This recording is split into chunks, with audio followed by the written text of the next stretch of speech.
I was born actually in Beirut at the American University Hospital, but my parents and my brother, like many, many others, were refugees. When World War II broke out in 1939, people remember that the Germans came in from the West on September 1st, 1939, but few people remember that Germany and Russia and the Soviet Union had signed a non-aggression pact in August, late August of 1939.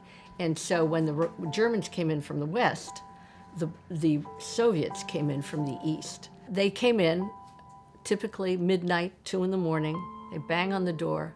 They said, "Одевайтесь, get dressed, and take your child, and take what you can, and you're being deported."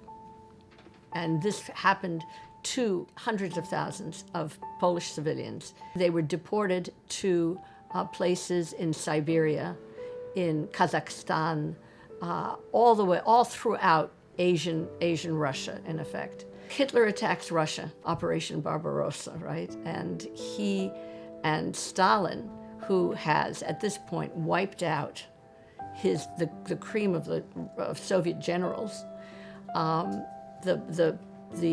guess the Western powers, England and France, but England in particular, said, "Hey, you've got all these Polish people who could be fighting against the aggressor."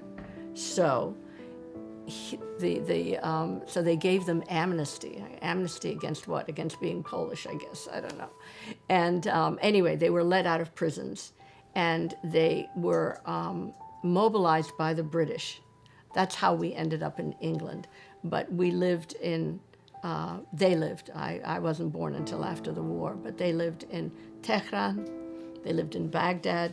The passports that we have here are actually Polish passports of my parents, and they were issued in Tehran, and the other one, my father's military papers are from Baghdad. My grandmother's sisters, 2 sisters, had come to the United States prior to World War I in 1910. And one of those sisters' descendants, or children actually, when she died, she left in her will that find the Dybchak family, that was my maiden name, and get them over here to the United States. I had started working at IBM in White Plains, and that's where I met my husband. Well, we started dating. It's funny. It was we went on our first date in May. He proposed in August. We were married in December of that year. So it was very quick. It was such a different life. Russ was really the first American that I truly knew. I think that ultimately in life, it's almost as if you have a little bit of a switch. I do remember going back to that day when my husband died very suddenly, heart attack, you're waking up to go to school and he's gone. But I remember later on that afternoon with that real sense of like, at first, well, of course you're in shock anyway, and that stays for a long time. But there was something that it's like a switch. It's literally like you just say, we're gonna be okay. I remember putting my arms around my girls and just saying, we're gonna be okay. And I never doubted that. And I think it's, at a certain point, what you have in your head, what you have really in your heart, that will is just, it's incredible. And so for me, yes, those were extreme circumstances. I still had a house. I still had, a home. I had friends. I had a community.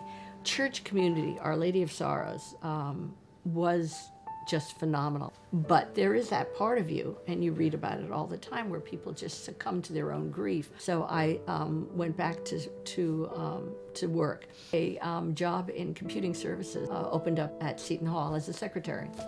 And I started there. I've worked there now for 25 years. I'm in Walsh Library, Director of IT Communications, still with helping out with the website redesign, which is going on now, the new College of Communication and the Arts. I helped, get that content together. Sense of community and the sense of belonging in a place and of geographical being in a place is extremely important. Being in a community that allows you to flourish, that gives you strength, and being involved.